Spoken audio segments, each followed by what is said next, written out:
1226వ సంవత్సరములో పునీత పాదువాపుర అంతోని వారి మఠానికి పెద్దలైనటువంటి పునీత ఫ్రాన్సిస్ గారు చనిపోతూ ఉన్నారు. ఆయన స్థానములో మరొకరిని సుపీరియర్గా ఎన్నుకోవడము కోసము ఆ మఠ గురువులందరూ బ్రదర్లందరూ కూడా సమావేశం కావాలి అని చెప్పే ఫ్రాన్సిస్ గారి తర్వాత రెండవ స్థానంలో ఉన్నటువంటి పెద్ద వారికి పిలుపునిచ్చారు. దాన్ని మామూలుగా వాళ్ళ భాషలో చాప్టర్ అని చెప్పి అంటూ ఉంటారు.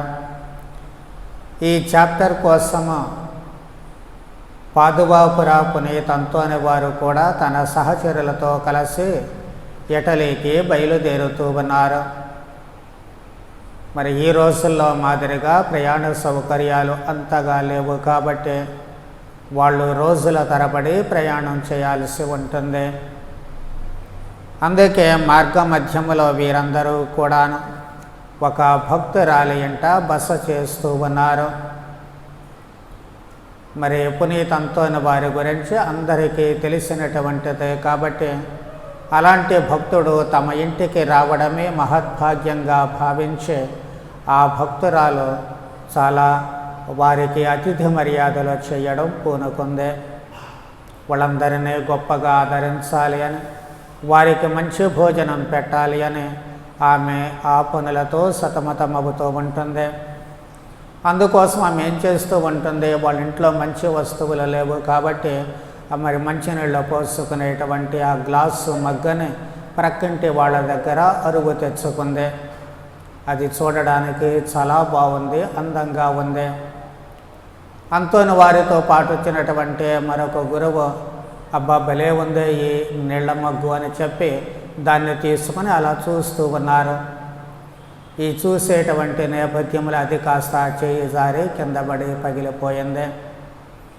అయ్యో మంచి మగ్గులో వాళ్ళకి మరి ఇద్దాము అని చెప్పి అనుకుంటే పగిలిపోయింది అని చెప్పి ఆమె బాధపడింది. సరే, ఈ లోపల వాళ్ళ సాంప్రదాయం ప్రకారం ద్రాక్షారసము ఖచ్చితంగా ఇస్తూ ఉంటారు కాబట్టి ఆమె క్రింది గదిలో ఒక ద్రాక్షారసపు బాణను సిద్ధం చేసింది. చాలామంది వచ్చారు కాబట్టి తాను గబగబా అక్కడికి వెళ్ళి చూసేసరికి ఆ బాణలో ఉన్నటువంటి ద్రాక్షారసం అంతా నేలపాలైంది. అదేమిటి అని చూస్తే ఆమె ద్రాక్షారసం దాంట్లో పోసినప్పుడు మనకి ఇప్పుడు ట్యాప్స్ ఉన్నాయి కదా వాటర్ క్యాన్స్కి, అలాగే దానికి ట్యాప్ ఉంటుంది, అది కట్టేయడం మర్చిపోయింది పాపం.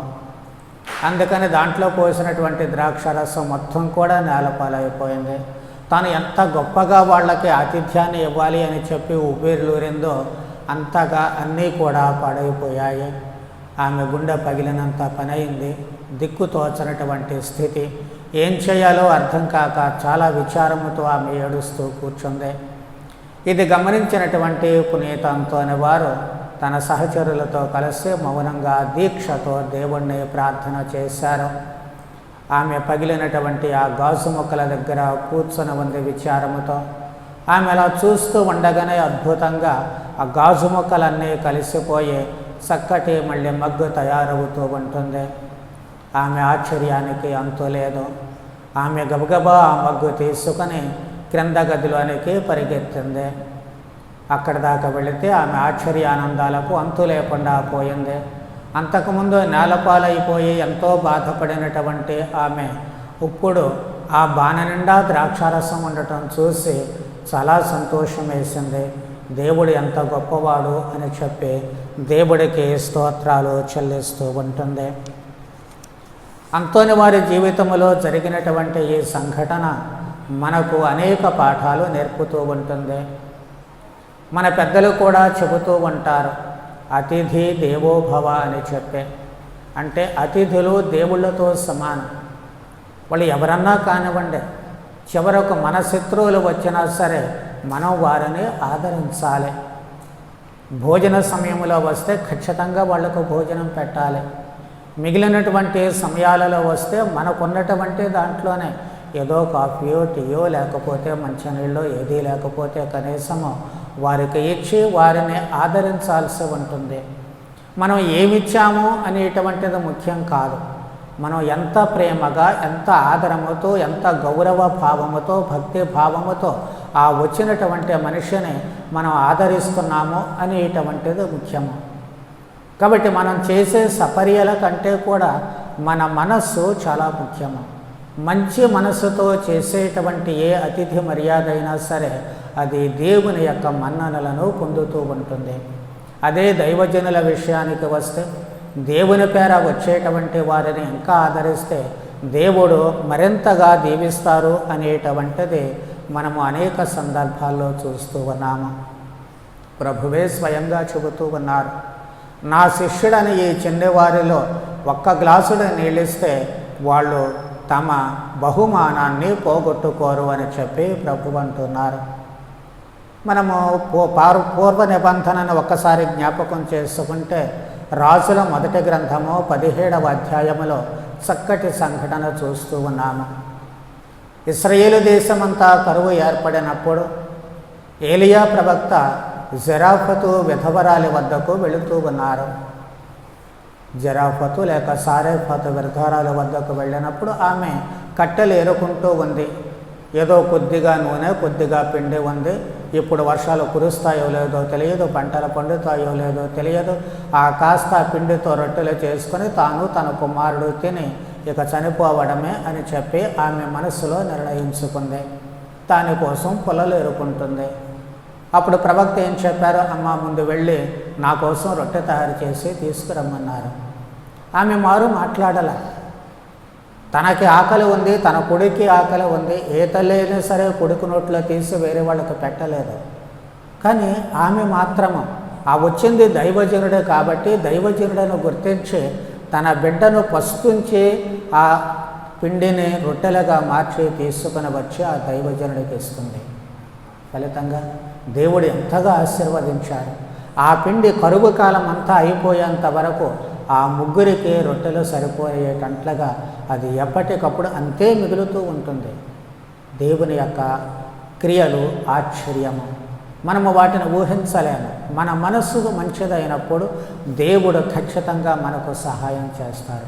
మనలో ఆ ధర్మబుద్ధి ఇచ్చేటువంటి గుణము ఉన్నప్పుడు దేవుడు 10 30 60 100 మనకు తిరిగి సహాయం చేస్తారు అనేటువంటిది మనము అన్నిసార్లు కూడా గమనిస్తూనే ఉంటాము. కాబట్టి ఇప్పుడు మనము సువిశేషములో కూడా మార్తమ్మ ప్రభువుని ఆహ్వానించింది. ప్రభువుకే భోజనాదులు పెట్టాలి ఆ శిష్యులకు అని. ఎందుకంటే ఎప్పుడు తింటున్నారో ఏమో తెలియదు. కాబట్టి వారికి కాస్త మంచి భోజనం పెట్టాలి అనేటువంటి తాపత్రయము. మరి ఆమె పడినటువంటి ఆ తాపత్రయము, ఆమె ఇచ్చినటువంటి ఆ అతిథి సత్కారము ఊరికే పోల. తన సహోదరుడు లాజరు మరణించినప్పుడు ప్రభువు వచ్చి ఆయనను మళ్ళీ 3 రోజుల తర్వాత కూడా సమాధి నుంచి లేపుతూ ఉన్నారు. దేవుడు ఎంతటి గొప్ప మహత్కార్యాలు చేస్తున్నారు అనేటువంటిది మనకు ఇక్కడ స్పష్టమవుతూ ఉంటుంది. కాబట్టి మన జీవితంలో మనం గుర్తుంచుకోవాల్సినటువంటిది అతిథి సత్కారము. ఎవరైనా సరే అతిథులు మన చుట్టాలే కావచ్చు, బయట వాళ్ళే కావచ్చు, ముఖం తెలియనటువంటి వాళ్ళే కావచ్చు, కానీ మన ఇంటి గడప తొక్కినటువంటి వారికి మనం ఎప్పుడూ కూడా అతిథి సత్కార్యాలు మంచి మనసుతో చేస్తూ ఉండాలి. ఈ సమయంలో వీళ్ళు వచ్చారేంటని గుణుక్కోకూడదు. మరి ఉండి తినేటప్పుడే రావాలా, వీళ్ళకి ఎక్కడ తెచ్చి పెడతాం ఇప్పుడు, లేకపోతే ఎవరు వండి పెడతారు, ఇలాంటివి చాలాసార్లు మనం చూస్తూ ఉంటాము. లేదు తినడానికే వచ్చారా, ఈ టైమే దొరికిందా వీళ్ళకి రావడానికి, ఆ వచ్చేది ఒక మొక్క ముందే చెప్పి రావచ్చు కదా అని చెప్పి చాలాసార్లు మనం అనుకుంటూ ఉంటాము. కానీ మన అవతల వాళ్ళ పరిస్థితిని కూడా అర్థం చేసుకోవాలి.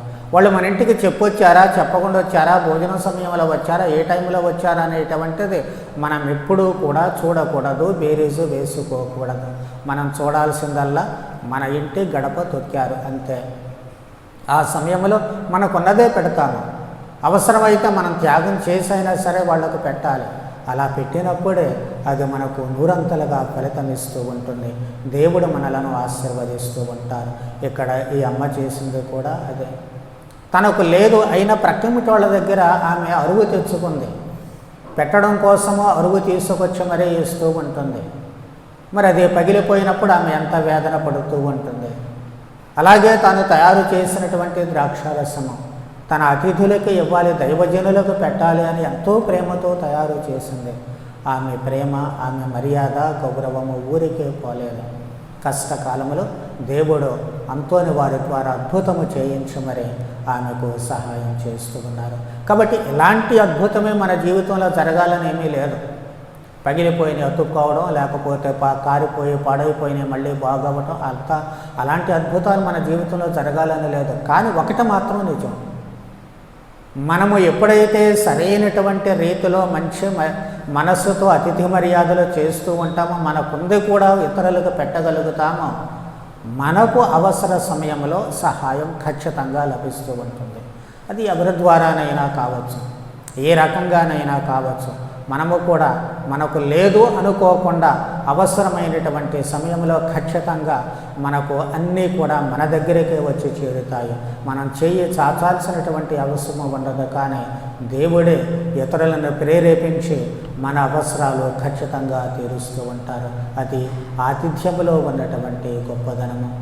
కాబట్టి ఈ రోజున పునీత అంతోని వారిని స్మరించుకునేటువంటి ఈ సమయంలో మనలో కూడా ఎప్పుడు ఈ ఆతిథ్యపు విలువలు సజీవంగా ఉండగలిగేటట్లు, ఇతరులలో మనము భగవంతుని చూడగలిగే, ఈ అత్యల్పులలో ఎవరికి ఏది చేసినా నాకు చేసినట్లని ప్రభువే స్వయముగా అంటూ ఉన్నారు. కాబట్టి మనము వారిని ఆదరించడంలో ఎప్పుడూ కూడా వెనుకడుగు వేయకుండా, అది కూడా సణుగుడు గొణుగులతో కాకుండా మంచి మనసుతో ఎవరికి ఏది ఇచ్చినప్పటికీ కూడా దేవుడు మనకు సహాయం చేస్తారు.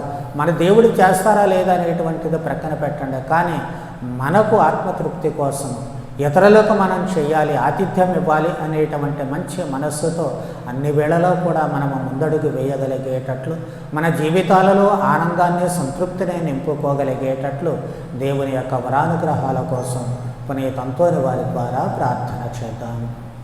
పిత పుత్ర పవిత్ర ఆత్మ నామమున